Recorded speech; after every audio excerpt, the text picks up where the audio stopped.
Welcome. Toodaloo. Is toodaloo a hello or a goodbye? My friend. Toodaloo. Alyssa's gonna dip out. And so, you guys, this episode, I am fangirling so hard. I'm freaking out about it. There's one of my favorite podcasts is called That's So Retrograde. And I've been listening to them for years. They have a thing that they call Manifest Destiny, which is their list of dream guests. And Alyssa and I adopted that. And our list, they were on our list, these hosts of this podcast. And it happened. And we have them here today. And I am in shock because they are massive. They're a really fucking big deal. Yeah. And just hopefully, they don't realize... They don't realize that they're making a big mistake. Hopefully they don't dip out of this interview too soon. No, I'm really excited. So we have them here today, Elizabeth Kott and Stephanie Simbari, the hosts of one of the top wellness podcasts, That's So Retrograde. They have 28K followers on IG, so they're doing it. Yeah. They've been featured on USA Today, BuzzFeed, the Zoe Report, and countless more. They've been growing their community and taking listeners on their health and spiritual awareness journeys since 2015, before everyone and their mom had a podcast, including us. And definitely before, quote unquote, I'm doing air quotes, wellness was even a legitimized and mainstream genre. So we dive in with them to find out what sparked this career shift in their lives, what challenges they've faced, how surreal it is to look back on the massive impact they've had on thousands of people's self-awareness and spiritual growth and personal health journeys. So, this is a big one for us. You guys are going to love it. Yeah, I wore this for them. Yes. If you can't see, go on YouTube right now to see everyone's beautiful faces for this interview on YouTube at SOS with Molly and Alyssa. But I'm wearing a sweatshirt that I just need validation on, to be honest with you. It has my rising, my moon, and my ascending. And if you're wondering what that is, it's I'm a Libra sun, Gemini rising, and Gemini moon. So if that answers any of your questions, yes, you're welcome. You're welcome for that. Validate me. So this is for them. So without further ado, Elizabeth Kott and Stephanie Simbari. All right, welcome Stephanie Simbari and Elizabeth Kott. Thank you so much. Oh, hey, thanks. We have an audience. Yay. We are I love to clap into the mic. Yeah, exactly. We are so fucking psyched for this. Beyond. We don't want to fangirl, but we will, Too but late. We'll be professional too. So because I have listened for 4 years, I know your backstories, and I know in interviews, you guys answer the same questions over and over and over. So I tried to get a little more, creative? Yeah, a little more creative with it. It's not going to be creative. What's your last name? Yeah. So I was wondering, at least for people at the beginning, coming from backgrounds, I know Stephanie in stand-up comedy and Elizabeth in fashion. So cool. What was the exact, if you remember, a conversation or an exact moment, turning point where you looked at each other and you realized, we're actually going to do this. We're going to kind of individually, in our language on SOS, that's your SOS moment of when you were okay, we're going to actually dedicate ourselves to this podcast together. When was the exact moment, Elizabeth?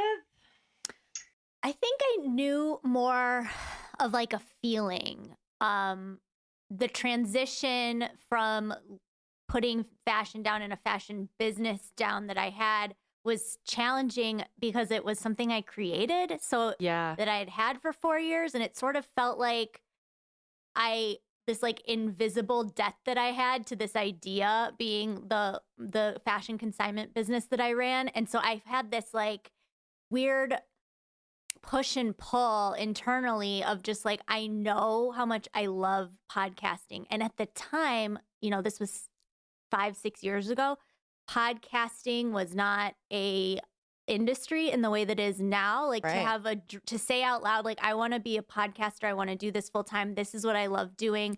This is my act of service. This is my call. Felt crazy to say, but I just knew how much I loved it. And I really, at the time, we were getting so many emails from people and messages being this changed my life because I heard this on your show, and so much of that. And so I was okay, this is locked in. I feel I'm in the pocket of purpose right now. Mm-hmm. So it was really that feeling. But then being honest with myself and like really going for it, I would say there was probably about a year of like weird transition of like hating the fashion business, but really, like I said, it felt like I was abandoning a child. So I just want to say to anybody who's like in one lane and wants to move to another, like honor that, because you're not doing yourself a disservice by just being honest with yourself and saying like it's time to move on. Like that is perfectly fine. Mm-hmm. Even when it's like so fucking scary to do, and you think there's no other options. Yeah, that's of course it's going to be scary because it's you're trying to do something new or put down something that's, you know, you've been doing and it's patterned in you. So yeah, I would just say like that. And it took me far longer to be able to say it out loud than what I knew in my heart to be true. Right. And at the end of the day, it's scarier to imagine not ever trying than to do it in the moment, right? Yeah. I mean, it literally sounded insane at the time. Taking us back to 6 years ago to be like, I want to be doing this podcast full time. I knew a few people who'd made a living doing it, but nowhere near in the space of what it is now. So it was like it felt like this really bold swing to even announce that, and like saying it to just a few friends even felt hard. But then it was I'm so happy that I kind of took what felt like the road less traveled. Yeah. How about for you, Steph? Well, I kind of have two answers, because my first answer is actually a specific moment that I recall us being in studio at our first podcasting home, air quotes. And something was happening where we had this young producer and she kind of wasn't paying attention and she seemed really hungover, and like she was our girl, you know, like we loved her, but like we were really trying to like do something and she was like disinterested. And I remember getting filled with like rage. You're so mad. I was so mad because I was like, we're really trying to like fucking make something here, and you're like on this team and you're not like taking it seriously, present, and you're not taking it seriously. And like, if you're really gonna be here, like you really need to be here because we're actually really showing up. And I remember my rage surprised me and like scared me, because I was like, whoa, I'm like really fucking serious about it. Like reminded me of like being like the team captain of something. Or I'm like, no, like we have to win this fucking game. Like you need to like practice your swings, bitch. You know, like I was super like intense about like sports talk. Sorry, I played softball in high school. But like that was a real pivotal just like moment in time that I always recall as being like, whoa, like I wanted it more than I even maybe realized at other moments. And then it was only when I saw the reflection of someone kind of not giving a shit that I realized how much I cared and how that felt disrespectful and like sad. So, and then we all had a really good talk, and like that was a real growing moment, I think, for both Elizabeth and I, and for just in that particular situation, and how we sort of realized that at the end of the day, like we can have this place, we can have this production company, we can be supported in whatever way, like framework, the illusion of support that we have. At the end of the day, it's gonna come down to like how much we care. Right. Fuck yeah. Oh, that, but then to Elizabeth's thing about, you know, pivoting and transitioning, like looking back on my journey of stand up to now, and now I'm suddenly like, I think I want to do stand up again, and like bouncing back. I'm like, I wish I was just way more kind and gentle to myself about like everything that I did in stand up has brought me to the place where I can be hosting a podcast.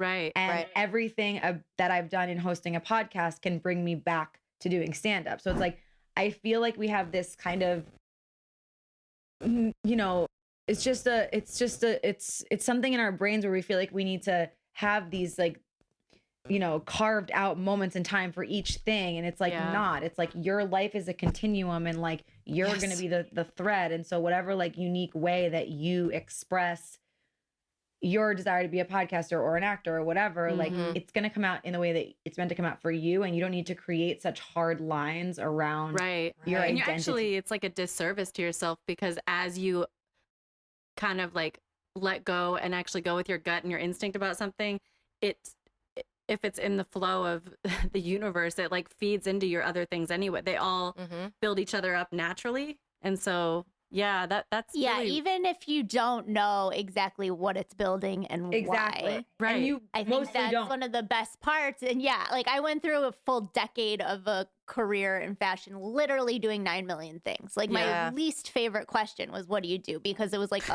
everything. I don't know.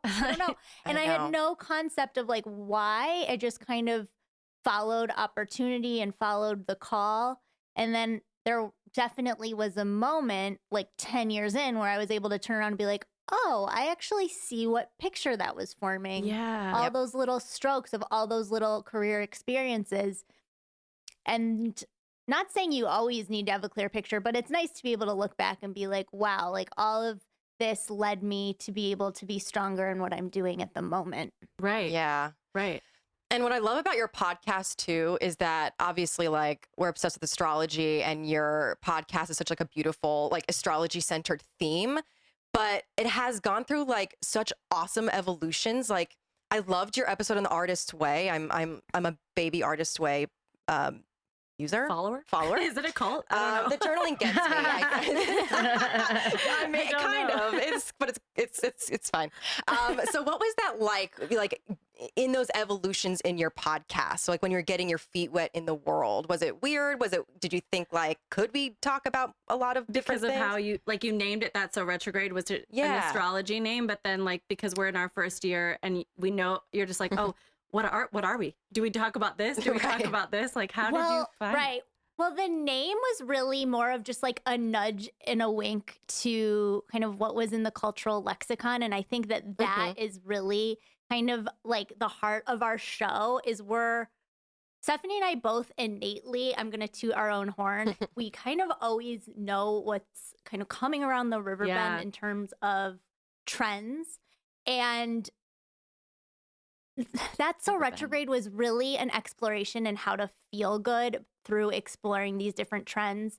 And we knew we wanted to do a retrograde episode. So the title spurred from that concept for the episode.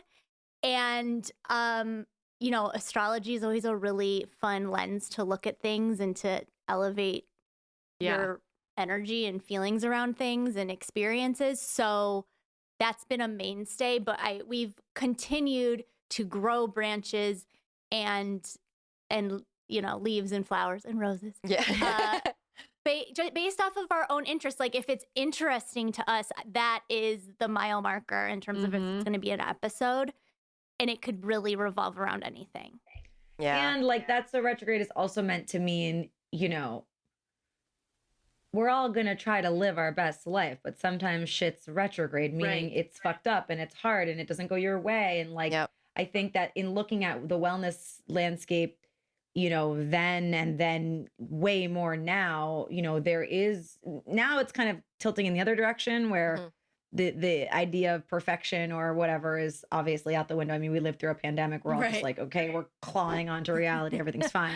But I think the idea that you're going to make mistakes and that's going to be okay. And it's just meant to be like fun and loose. And you don't have to hold yourself to like an unattainable standard of glowiness or whatever the fuck your idea of all that stuff is. It's not that serious. We're here for like a blink of an eye on like the universe's trajectory. Like, and like hearing you guys talk about, because obviously when you started, I know wellness is like a weird word because it's like cringy, but also accurate.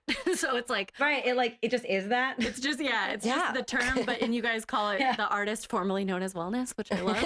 Because it's like, and I've seen in the evolution of your podcast and you guys talk about all the time how, especially now you have sponsors, you have your scent products and like, and you interview people, different healers and you're trying all of these things. And then there's kind of been the pressure at times to like, what do Stephanie and Elizabeth do every morning? What's their morning routine? Or what's their like, what do they do every week? Because you build a community that now like really values what you have to say. And then I know that puts a pressure on you guys to like, what is my morning routine? I'm trying a million different things at once, but like, what do I do? And you guys have navigated it really, really gracefully. And I think that I'm curious, like that journey in your own minds as you've done that in terms of like being softer on yourselves while also being and not feeling like you're lying on the podcast saying you love this and you always do this, but being like, was it an adjustment to be like, okay, I did always do that, and now I do something else, like, because you guys are just evolving so much, but that's the journey you take everyone on. But I could imagine the pressures that have gone with that. I kind of feel like, well, for like the morning routine stuff and the, like you're saying, you know, what are we doing? It's like, I always kind of just err on the side of like, literally, I'm just doing my best, just like you are. Like, some days I feel like amazing and I do all the morning things and I'm just like journaling and meditating and I'm fucking levitating and vibrating and I'm like in the best space. And then like some mornings I wake up and I'm like, dear God, gravity is heavy. Yeah. And I want hot Cheetos. Yeah. And I'm just eating chips for breakfast. Like, you know what I mean? Like, and that's just fine. Like, so I think that I think that any person in this space needs to, it's great if you're obsessed with like your ritual and it's amazing if that serves you. But like, I find that some people do all that stuff because it gives their ego a boost of like, I am doing all of these things. And it's like, I'm not really interested in that at all. I'm just doing things to like keep the fucking lights on inside. Right. And so that's what I want to communicate with people is like, do whatever makes you feel good. And if sometimes doing nothing is what makes you feel good, or sometimes you need to do nothing and then hit your own wall to realize you need to do something, like all of that is your process, and that's super important. And then as far as like the products and stuff is concerned, I think we just always try to keep it as real as possible. Like, obviously sometimes we read ads for products that we're not using all the time, but we have tried them and we do like them. It's like when you're getting ads for 3 different supplement companies, it would be weird if you were taking all of them. But yeah, but it always would be something that we know our audience would dig. Yeah. Right. That's like, we're super particular. I think probably once a week we're turning down an ad that comes. That's like this. That's presented to us that we're like, it's just not a fit for us. Yeah. But thanks for your interest. Yeah. But on the morning routine thing, I think that, you know, I think languaging around that is really important. There's a lot, especially in the artist formerly known as wellness space, that I find like there's just so much shoulding that people project out into the world, especially on social media. Like, if you don't have a morning routine, then what are you doing with your day? Like that kind of stuff. It's like, fuck that. Like, set yourself up for feeling good the rest of your day, and like whatever that looks like. Today I watched Wendy Williams. You know what I mean? Like, it's just like, she's a Bravo girl. I have such a hard time Wendy's is something. How like the vernacular that's used around like in this space. And I hope that Stephanie and I just provide an alternative way of looking at all of those things. I love, obviously, like morning pages has changed my life, but like I'm not gonna sit there and tell you that I don't skip it some days because I'd rather just like do something else. And I think it's about being gentle with yourself in making that choice. And I know I'll feel better if I do the morning pages first thing, but I don't always do that, and that's cool too. I think I just don't want people to feeling like they should be doing something or they're doing it wrong. It's like, no. There's no one size fits all. And that's been a big message that we've come to in starting the show as like curious and then really finding our own footing in terms of what we really think and our own point of view with things. Yeah. I mean, that we run into that like a lot, even like podcasting, you know, it's just like, what aren't we doing? It's like, how do we keep up and do what we're supposed to be doing, but still being grounded in why we started this in the first place? And like, I think the best thing you can do is just keep asking yourself, like keeping in check with yourself. Like if there's something that you think is lingering or you think there's something that you aren't doing, like just the conversation that you're having with yourself is the important part. It's not like the end result of where you're going, if that makes sense. Yeah, absolutely. And with that, I wondered too, like, was there a point when you were you know, well into your podcast, or maybe just a year in, whenever this happened for you two, where this was like, okay, this podcast this is my job? And did that change the dynamic between the two of you at all? And like, you know, my best friend is my podcast partner, and like, does tension come up because of that, like the difference in the dynamic of your friendship, because we fucking hate each other now. We don't hate each other. Elizabeth and I were like family, you know? Yeah. Like, I think that working together, we both have a lot of respect for the other person, and we don't always agree. Obviously, you can't always agree with one person. That's impossible. Right. And I think that we try to keep it as honest as possible. Obviously, sometimes we don't want to rock the boat because we're in a good workflow, but then like any relationship, you know, if there's anything underlying, it'll be like coming out. And so I think over the years, we've just done a really good job of like protecting our relationship. That's our friendship, and like putting love into that. And then also knowing that we're going to be doing business and we're not always going to be doing it the same. And so also communicating about like what our individual roles are, and like, how can she feel supported? How can I feel supported? How can we both use our strengths as different people? Because though we have like great synergy, we have different strengths, different interests, we're different people. So we have to just, I think it's like communication and respect, and like there's no like competition between us. You know what I mean? There's no like weird gnarly behavior behind closed doors. Like there's nothing that's like insidious or shitty. So we're just dealing with like surface level personality comfort stuff. And I think that when it's coming from a place of love, like you just work it out. When I hear people talking about, you know, working with friends and stuff like that, it makes me kind of sad, because it's like something that her and I both, I'm talking about, you're not here. Are you here? Something that her and I both love, I think, about the project and why it was able to get successful is because part of the reason why we were doing it, and we've talked about this recently, is because we had this friendship that we were so excited to fucking work together. Like, how cool is it that we got to go to work and be working with our friend and build something with our friend? Like, you're going to have to work and build something anyways. Like, the fact that we had this like amazing opportunity to do it with someone that we love was like so sacred to both of us. Yeah. Like, I only ever want to work with friends. And I know that that's like goes against some like popular wisdom, but like we employ so many of our friends, like our photographers, our editors, like we are like copywriters, like we plug in our talented friends. Obviously we're in Los Angeles, we're just surrounded by creative people. And to be able to do that has been one of my favorite things about like being at this point in our career, that we can call upon like the most amazing people in our lives to like flex their talent. Yeah. And like growing your community.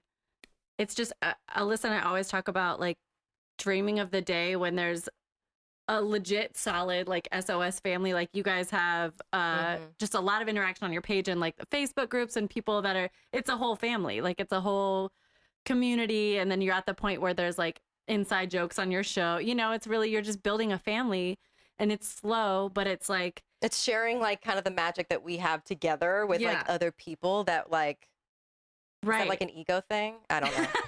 Are we? Yeah, maybe. But... Yeah, maybe. But I was going to ask you guys if there's any like in that shift from your worlds of comedy and fashion, as the podcast became like your main thing, did you individually have any type of like, you kind of touched on it, Elizabeth, but like internal identity crisis in the sense of like I'm a comedian. That's my main thing. And I do a podcast, and then can I switch and do a podcast and also do comedy? Like, did you guys struggle with any of that in your head? Not really. I mean, going like, for me, I actually think maybe in the beginning, but now it's like, of course, like our show is a wellness deep dive that brings comedy and style. It does, yeah. All in like the same place. And so it's just like, to me, I'm like, wow. Like, and that wasn't deliberate. That's just kind of how the voice formed over the years. And so I am able to look at it now 6 years in and be like, wow, how cool that we brought like our individual life experience, our individual skills, and our love for another, and brought it all into this melting pot where we're learning and now teaching about something that's so important, which is like how we can all live a life that we feel great about. Amen. Yeah. And Stephanie, you said you did feel, at least at the beginning. I mean, I feel like just being a comic, it's kind of like a perpetual identity crisis. Just artist life in general. Yeah. What? It sounds so easy. No, yeah.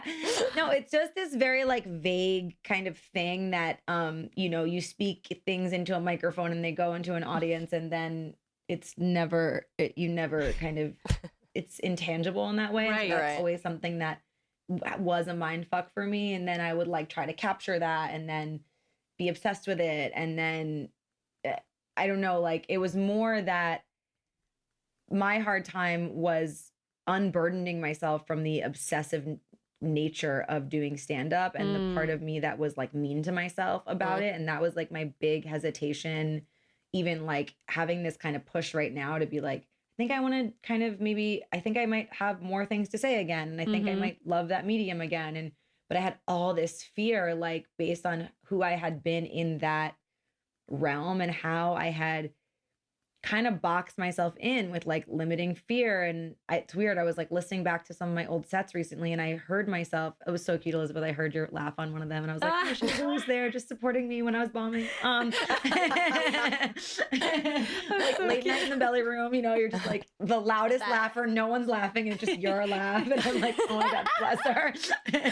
Was it that loud? But I used to kind of feel like I would get on stage and I could hear myself like kind of in an effort, a misguided effort to set the room to the energy that felt comfortable for me, I was bringing the energy down. And I heard that. And I feel like that's a lot of why I would get into like kind of weird corners because I would bring the energy down. And when I was coming from like a lower vibration, my natural comedic mind wouldn't be writing in the moment like what I do on the podcast. But like doing the show and having this just like stream of consciousness, like whatever, like I don't feel stakes when it comes to what we're doing. I feel very in flow and like supported. And you guys are on the other side. Just yes.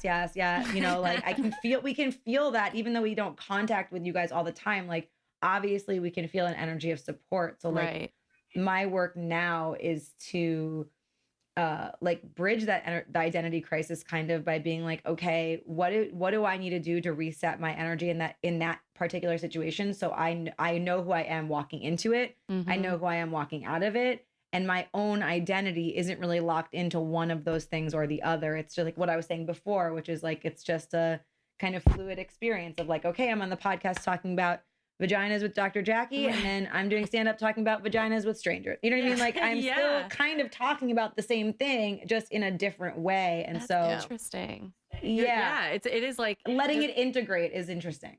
Yeah, it's like it opened up a way for you to let your inhibitions down a little bit because you're not like in front of an audience waiting for a laugh, but you're still like free forming it, like just talking. Yeah, that's I like that. Because you know, like being a podcaster, you know, like your brain starts to just naturally, whether it's comedy or storytelling or something really serious, like conversation is just like an improvisational exercise, basically. So your brain starts to let itself find the conclusion naturally.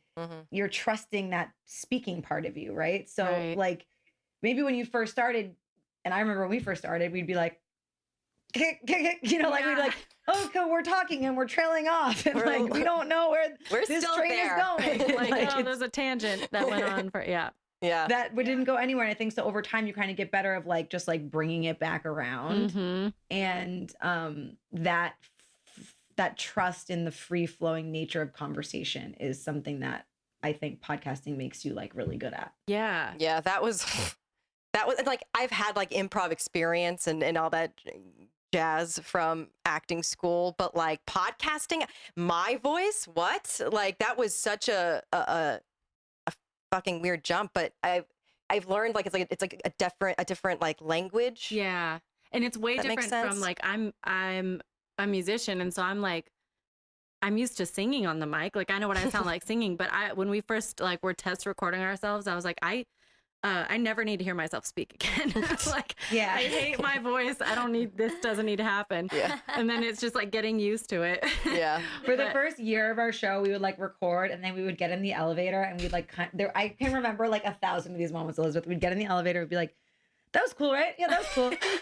And then we were only on like the 4th floor, and then we get down to the bottom, and one of us would inevitably be like, wait, what was I talking about? Oh my God, I hate the way I sound. Wait, what the fuck? Do we need to re-record it like every time? Literally. We were like in a fucking full spiral. Fucking triggered. Really is. Yeah, that really is what it is. Like, we're just like, and then we started like January 2020. So 2 months later, it's all been like pandemic for us. So Yeah, far. we're like, we're gonna meet so many people in person. It's gonna be, and we're like, oh, we got to adapt to what we don't even know what we're doing. It really is like, yeah, I know what you're saying, and I just, as a listener too, which I actually use, in my mind when we're strategizing, like, where do we want to go? What do we want to? Obviously, the genre is different, but in terms of how you guys take people along the ride and how we feel we get to know you really well, and you guys handle.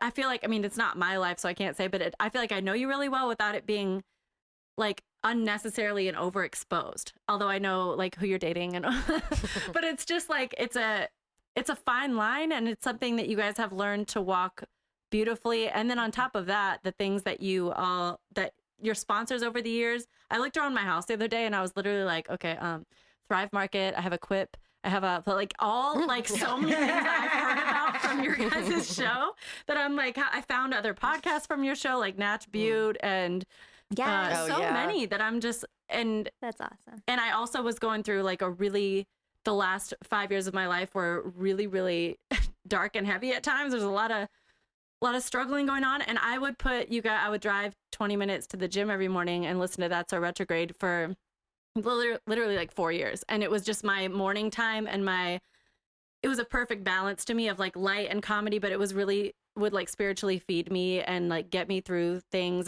and seeing. I talk to Alyssa, I reference you guys all the time, and not just as like a fangirl, which I am, but like in terms of like, this is how I want to touch people, like make people laugh, and also really get them help evolve their life and like get them through things and improve their quality of life. And yeah, you guys are just fucking killing it. Yeah. Oh my God. I'm crying. Success. Wow. It is like, we're over. Thank you so much for saying that. Oh, wow. Oh my God. I literally called Jordan, my friend who's works with Ambi, and when I found out you guys were going to be on, I was like, I get Stephanie and Elizabeth are coming on the podcast, and she was like, when is it? Because she has been going through a lot too over the last couple of years, and both of us just like, it really became like, that was my one solid morning routine where I was like, I just need this to set my day right, and didn't matter what the topic was, but yeah, it's like creating. I wanted to ask you guys about like, once you created your family, like what would you say the biggest thing is that you've learned from your community of listeners? It's a really great question. Well, I've learned that they can make us cry. Yes. New findings. We're still discovering things on the daily. I think it's that like more of us want the same things than we realize when we're walking around in our own little bubble. Yeah. And it's been such an honor to be the person to be the people's, you get it, the people's, yes, but who can like be walking that walk and basically being like, and you know, come on, and like just seeing the growth of the listeners, not like the growth of how many people listen, which also thank you, but like the personal growth that every individual who's listening to the show is experiencing, and like their dedication to their own self work, and how many people have followed their dream, quit their job, like started a business, like moved a city, or just been in that place of following their heart. Like I think that the lesson is just the community is so important, and sharing your vulnerabilities is so important. Yeah. You're not by yourself ever. Yeah. Even when you think that you are, there's so many other people that are going through the exact same thing of you, maybe in different shades. Right. And it's actually a strength to share those things, it can feel like a weakness because your ego is like, I'm being too exposed, but what it does for people listening. Yeah. I mean, there's so many things I could say.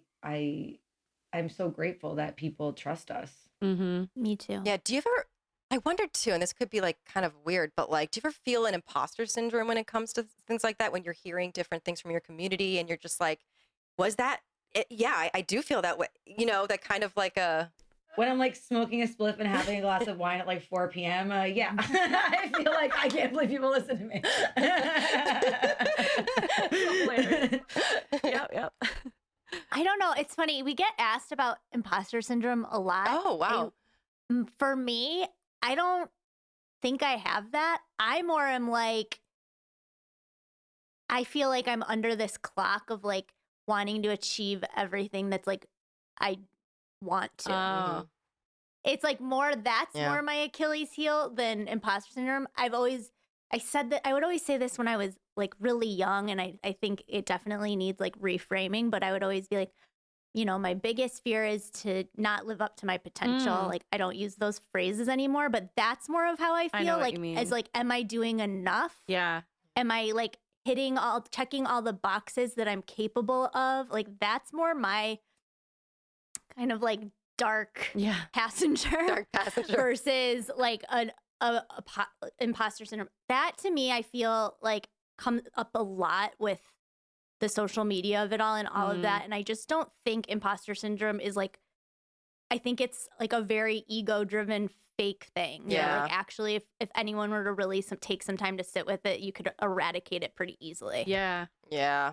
That's like if you're a podcaster, you're a podcaster. You're doing it. Like if you're, you know, loving how your look on then post it on Instagram, like you're loving your look and posting it on Instagram. Right. You know, like tag those brands, like live your life. Like I just don't think that it's like, I think it's like this really surface level experience that a lot of people have that I wish I could just be like, boop, that's not a thing. Yeah. You're done with it. Move on. Yeah, it's not that deep. Yeah. Yeah, I think that we need to remember that social media is a performance. Yeah. And it's in every way performative, even when it's vulnerability, it's performative. Like, and none of us are outside of that. Just the nature of being like, I'm doing something and I want to show you, like that's a performance. Yeah. Like that's you weird. decided to turn your phone on and you faced it at yourself. That's all a decision that you just made. It's just natural. Let the camera find you. Yeah. When I quit social media last summer, when I tried to get back on, I literally was having like deep sadness because I was like, oh my God, everyone inside of Instagram is mentally ill. Like we're all not okay. And like when I tried to make a story, like for the first time being like, okay, I'm back. I was like, how do I speak to myself? Like I didn't understand what was happening. Alyssa and I worked with a guy who's a shaman, and he was on our podcast last year, but I remember him telling me he does ayahuasca trips like every so often. He's like deep in it. What's his name? Rudy Boneg. Okay. Yeah, he's amazing. We're like, just he's in one of our previous episodes. Yeah, but he cool. literally, I will just like talk his ear off and ask questions forever and ever. But he was explaining to me how when he's been on these ayahuasca trips, because they all like set their phones to the side, obviously, because they're not like scrolling Instagram while they're tripping. But he said that he's like a couple times. What can you find about your child self in other people's stories? What does it say? So he was like, one time he had either his phone rang or he had to was going to go check an email. I don't know, in the middle of his trip.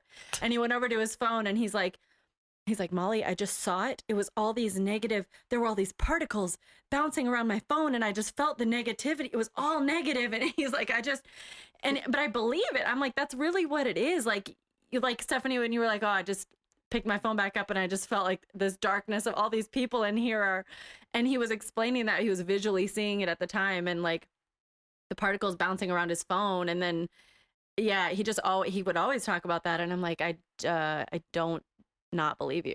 Like I fully think that's true. Totally.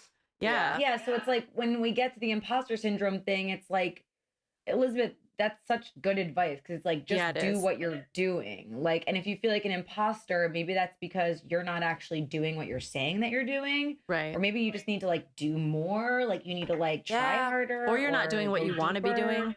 Yeah, like, and that's okay. That's the other thing. I feel like we kind of live in this like really like, I don't know, like weak-minded society in a way where like everyone like needs to feel like they're doing amazing by just doing like nothing. And it's like, no. Right. You have to work. You have to try hard. You know what I mean? Like, it's so millennial to be like, but I'm owed stuff. And it's like, right. No, you're not. Right. Fuck yeah. You know, you're owed like, okay, healthcare, sure. Like, we all want to fight for basic human rights. Obviously, that's not what I'm talking about. But what I'm talking about is like, when you're trying to get your career or get your creativity or whatever, like, you have to be out on those streets, like, literally. Like, when I was coming up in comedy, I was out every single night, going to 3 different open mics every single night for fucking years. Did I, like, love those times all the time? No. Right. But I was like, this is the only way that I'm going to get better at this thing. And sometimes when you're building something and growing, you have to, like, put the time in. And over time, the time gives you confidence. So that's really like imposter syndrome could just be you being lazy. That's and my also reason. like people, it's so true. And people feeling the need to share everything along the way, where you might start to feel like an imposter because you're spending more time posting about it than doing it. Exactly. But if you were to just do it. Right. Yeah, it's like you have to check the source of like actually what it is. Yeah. Yeah. That's very, very good advice. Fuck. She's like having a moment. She's like having a breakdown. Like, sorry, did I trigger you? What's going on? No, I'm fine. I'm fine. You're just like, fuck. Staring off in his face. Like deleting my Instagram.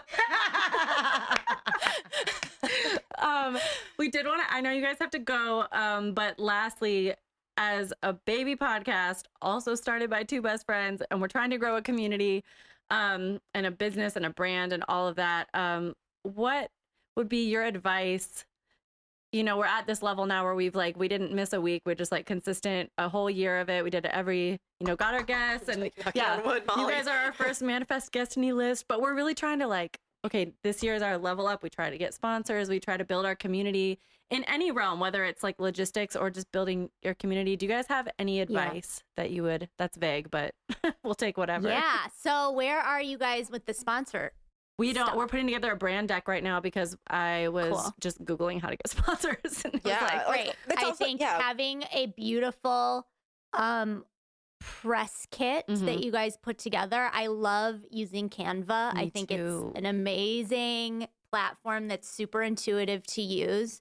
Get that pro account, totally worth it. That, and put in, just like tell the story of your show in a really clear, bullet pointed, concise document that is beautiful. I think that like, and that speaks to the brand and what you guys are all about. That's not too wordy. Right. So have that dialed in and ready to go. And then I think the best next step is to reach out to brands. Do you have any relationships with brands that are existing? We have a friends few, with companies. Yeah. Like really starting from like to go back to what we were saying with, working within your pool, the pool of talent within your friends who, maybe somebody as a friend of a friend who might have a brand that's looking to get exposure. Like, I don't think you necessarily have to go to the route of like the Ritual vitamins and like all of those brands that are already doing huge ad spends on podcasting. Yeah. That's great. But like, what about brands who might not have that same exposure? Like you guys are based in LA. Like there could be like a local company that might be really interested in getting their feet wet with podcast advertising. So like kind of doing like that door to door, like reaching out, personalizing, we have this podcast, we're centered around this, we're based here in LA. Would you be interested? And then kind of just do the math and figure out like what number feels good to you. Right. Like I don't really think this like, price per download thing really works for everybody. Like if you guys have this engaged audience and this crew of people that are listening to you and listening to what you say, that is huge. Like if you're guaranteeing a certain amount of eyes and ears onto whatever you're talking about, especially if it's a brand that hasn't maybe experienced pod advertising before, that is just I think everybody wants to be in the space in one way or another. So starting with that and kind of going just like a grassroots route is the best place to start.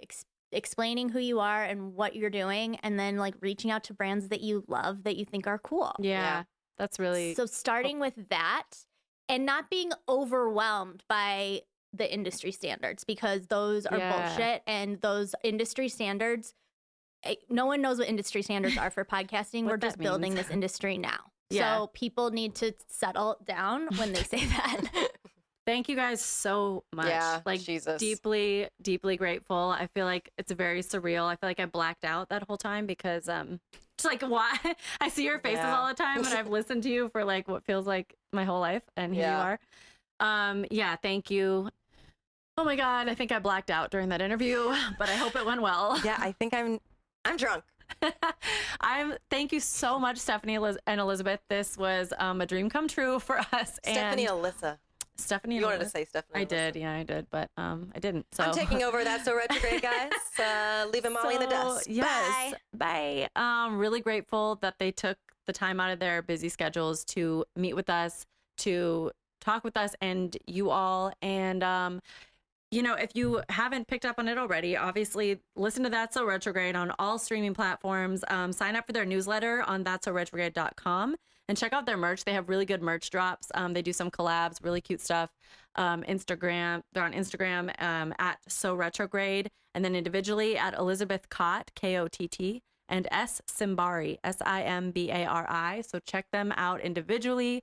If we have new listeners here who hopped over to listen to them on our show, and you're That's So Retrograde listeners, what up? Welcome. And I really, really hope you stick around and give our pod a shot, because we're a little baby pod just trying to grow up and be in the adult world. Yeah, we're in puberty. Help. So we are on Instagram at the SOS Pod, Twitter and YouTube, SOS with Molly and Alyssa. Yep. And we're on Patreon, y'all. Yes. So if you like us, you want more of this, More on this. you're gonna get for just $3 a month, or $7 a month, or $11 a month. You're gonna get more of this. Yeah, we're You're cheap. gonna get we're cheap. Hell yeah. Spread that around. You're gonna get more goodies, more bonus content, Extended interviews, merch, some like secret OG limited edition merch. That's right. So please check us out on Patreon. Subscribe, review on Apple Podcasts, Spotify, Google, wherever you find podcasts. Shout out Black Lives Matter. Always and forever. Always. And yeah, we love you guys. And I'm Molly Cottrell. I'm Alyssa Rosano. Who am I? And here's to turning meltdowns into magic.